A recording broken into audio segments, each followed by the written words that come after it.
शुभ सकाळ मंडळी. सुंदर दिवसाची सुंदर अशी सुरुवात झाली आहे. आता सकाळची सुरुवात झाली आहे, तर चला आता लागूया कामाला. कारण आज सकाळपासूनच माझा कामाचा दिवस चालू झाला होता. कारण आज माझी किचन सफाईची मिशन होती. तर सगळ्यात अगोदर तर एवढे सारे मी तर भांडे घासून घेतले होते.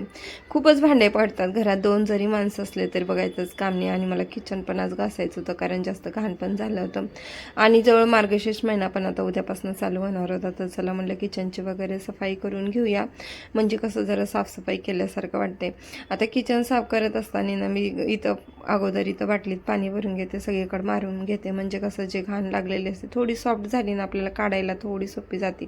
तर भिंतीवर कसं होतं, रोजच शितोडे पडतात आणि जरसा कडक होऊन जातात.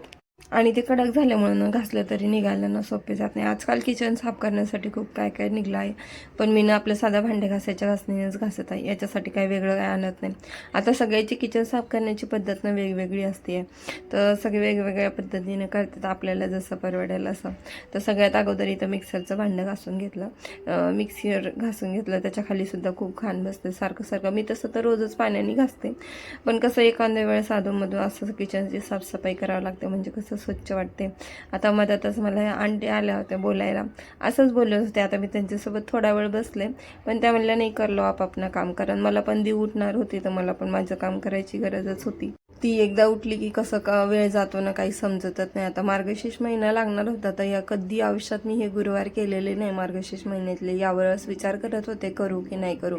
पण आमची आई नेहमी म्हणायची, जे आपल्याला ज्याच्याबद्दल माहिती नाही किंवा जे आपल्या गोष्टी होत नाही ना, ते आपण नाही करावं. मला पण असंच वाटतं, नको तो अट्टहास कशाला, आपल्याकडून सगळं होणार आहे का, म्हणून मी सुद्धा हा विचारच करत बसले होते. आणि मला त्याची पूजाविधी वगैरे सुद्धा काही माहीतच नाही, कधी केलेलीच नाही. वर्गातल्या सगळ्या मुली करायच्या गुरुवार, पण मी काय कधी केले नव्हते. किचन साफ झाल्यानंतर इथं फरशी वगैरे पुसून घेतली, कारण घरसुद्धा खूप जास्त घाण होतं. आता आम्ही महिला जितकं निस्वार्थपणे काम करतो ह्या घरातलं खरं तर कोणीच करत नसेल जितकं आम्ही. परत हे घाणच होणारे माहीत असताना सुद्धा इतकं स्वच्छ करतो. आणि पगार पाण्याचं तर काहीच माहीतच नाही बरं का.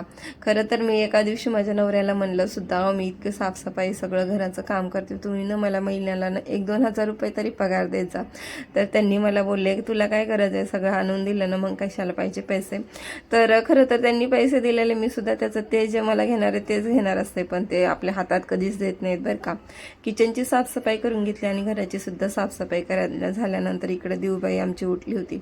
चला म्हणलं आता आपली सुद्धा साफसफाई करून घेऊया, कारण आम्ही दोघे सुद्धा अजून पारुशाच होतो, तर आंघोळ करायला घेणार होतो. पण मुलं असतात ना, आपण कसेही असलं ना, आपण मुलांना नक्कीच आवडतं. चलो बाय, परत भेटूया दुसऱ्या व्हिडिओमध्ये.